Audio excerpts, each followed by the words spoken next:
What up, world? It's your baby Lord Poe, and I'm back. POE Podcast Network, A Conversation with Poe, Part 3. Do me a favor, like, comment, and hit that subscribe button.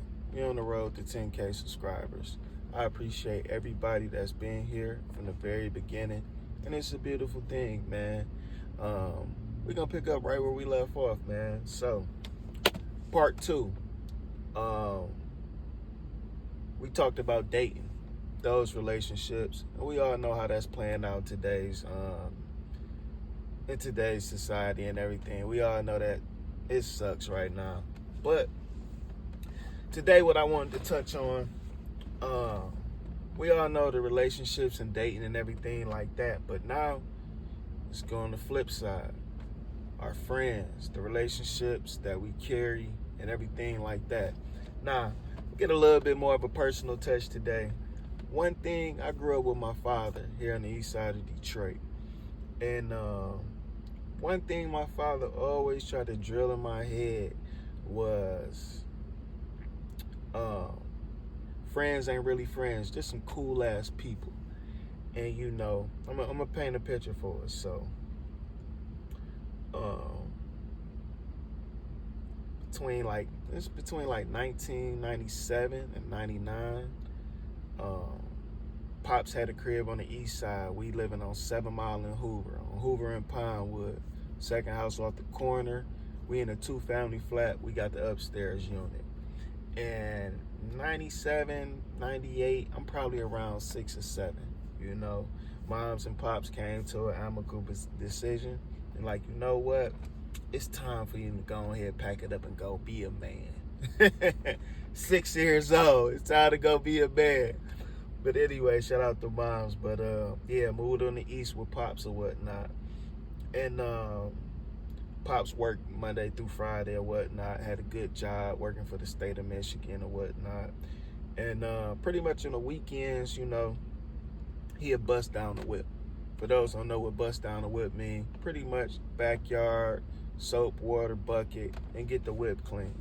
Now, as all fathers, you know, pretty much anytime you get one-on-one with your kid, you know you about to get some type of lecture, some type of game, whatever the case. That's just what fathers love to do. So, one of the earliest lessons, man, and I'm going to tie it all in, you know, and make it make sense. But Pops would always drill it in my head. And let me tell you how Pops spoke to me, right?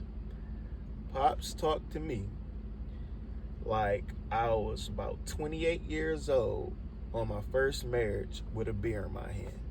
In real life, I'm 6 years old looking up to him like, yup, give him the black power fish, like, show you right. But Pops, man, listen, when you got to get that game to kids, man, is, you know, no matter how not sugar-coated or how you get a game, Pops just had to get it to me, man. And I just vividly remember Pops had at the time, he had the 4-door Caprice, the box Chevy, the gold one, bro. I don't know why, but that gold color, people remember that 4-door box Chevy, that Caprice. I don't know why they had the gold color, but again, that was popular for the time. And that's what Pops had, man. So Pops would be busting down the whip, man. And he just was always giving me game, man. And I'm pretty sure it came from a place of what he was going through and experiencing. And again, give you more example or paint a picture where we at. I'm the baby of the family. I got 2 older sisters. My older sister was 7 years apart, and my younger sister were 4 years apart. Now, my older sister, we have different mothers, and her mother stayed in what is called E-Course, and it's like maybe 30 to 45 minutes outside of Detroit. So she would split her time, you know, with her mom and then with Pops. And then my youngest sister, we have different dads. So she lived with her pops, and she lived on the west side of the city. And to my pops, that might as well have been in another state. If anybody, drop a comment, man, my pops ain't going outside of his zip code, bro. That's just the way he was. So, I would go and see sisters and whatnot, but for the most part, man, it's just me. So I take it that pops could probably pick up on the fact that I guess I get lonely or want companionship. I got cousins my age, but again, most of my family live on the west side of Detroit. Anyway, my cousins that's my age. Shout out to my Uncle Greg, my little cousins, Jordan and Jalen. They were close to my age, but just a little bit off or whatnot. But again, if I'm not with them, I'm pretty much dolo. Now, I'm spoiled. I got the new Sega. I got all the Jordans. I'm fresh. And pretty much, I really only get to interact with kids my age if I'm not hooping. You know what I'm saying? Whether I'm in school or it's I'm playing ball. So I guess pops could kind of pick it up like on my face. Maybe it's my demeanor, but I want to be a kid. I want to have the sleepovers, slumber parties, all that type stuff. And here go pops talking to me like I'm 28 years old on my first marriage, and I got a beer in my hand like, yeah, these dudes really ain't your friend. And I'm like, yo, Pops, bro, I just want to play with Legos and my wrestling with my partners. He like, nah, bro. He like, it's cool, don't get me wrong, but you gonna understand one day. So as I get older, of course, and I start going through my own woes and everything, I would just always think back to these conversations that my pops would have with me. And it would just always make sense. I'm like, this is what he mean, bro. And a lot of times, bro, you create a bond naturally with people, bro, with your bros, and you'll think this shit is to the gate. They got my back. They go to war with me, whatever the case. And you just see all the flaws that we naturally have as human beings, bro. And it never fails. Dudes getting their feelings over women. Dudes getting their feelings over money that's being made, and then just all types of just weird shit, man. And I would just always go back to this, like, damn, Pops, this is what he was telling me about. And that betrayal and everything, it definitely hurts, man. You be like, damn, bro, I thought you really rocked with me, man. But anyway, I said that to say, I was having a conversation with my bro Jalen, man. Tastes good life on the gram. And being here in the city of Detroit, bro, this is the mindset. I'm gonna try to paint a picture of how people operate and act in Detroit.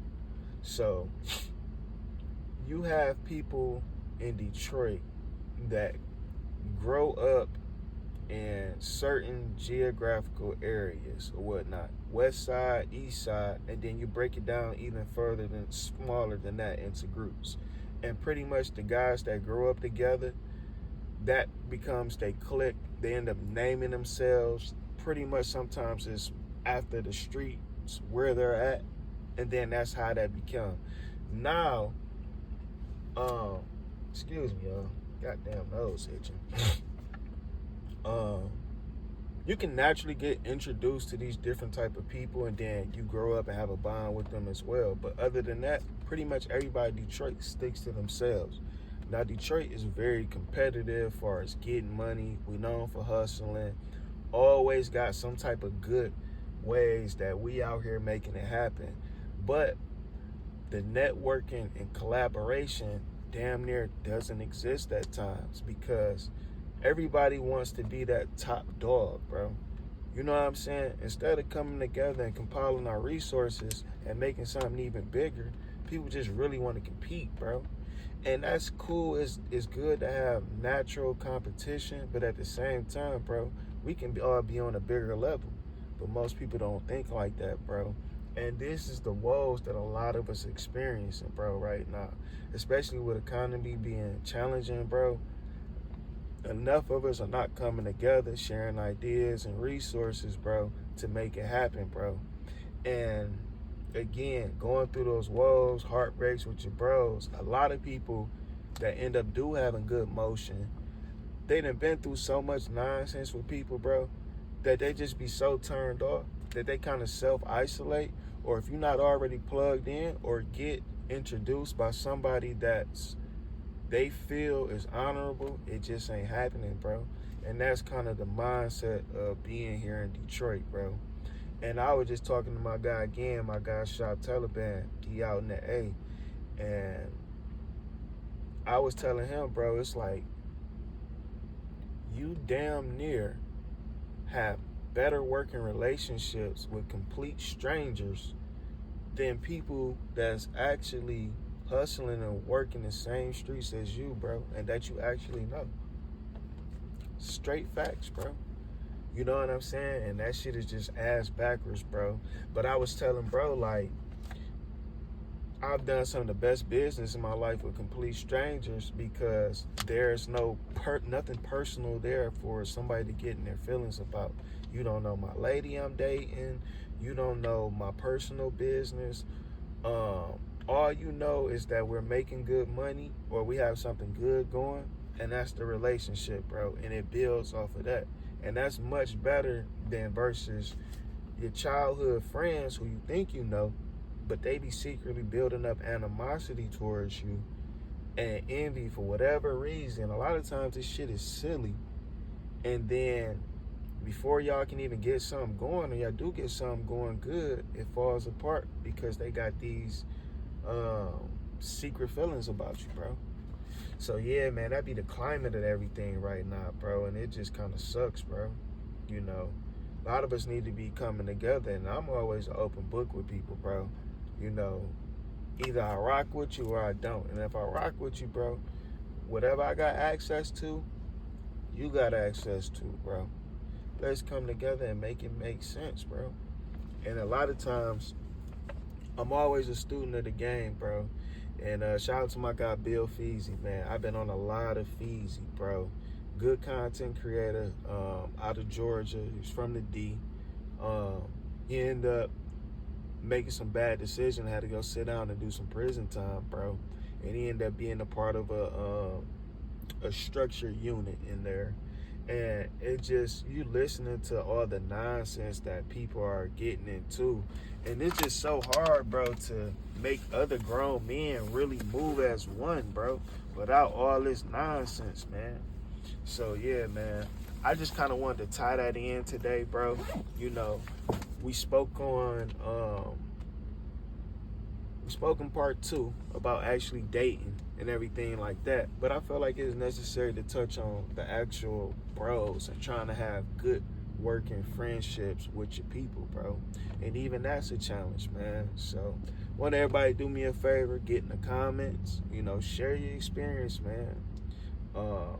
You know, I want to make this a platform where like-minded people can come together and we can really have some good conversations, bro. Have some good conversations. Everybody keep it respectful, bro. We do not gotta tear one another down to get a point across. We can agree to disagree, but you know, we're gonna keep it respectful and everything. And again, with this series, man, a conversation with Poe, we just gonna keep it going, bro. I like to address real life. You know, again, as things come up in the media and everything like that, I like to give my own personal point of view at, you know, how I feel about things, you know what I'm saying? So I appreciate everybody as always, man. Again, like I said, on the road to 10K subscribers, one video at a time, man. Do my best to get a video uploaded every day, and we just gonna make it happen, man. If you want to support the channel, I have links to the Cash App. Donate whatever, man.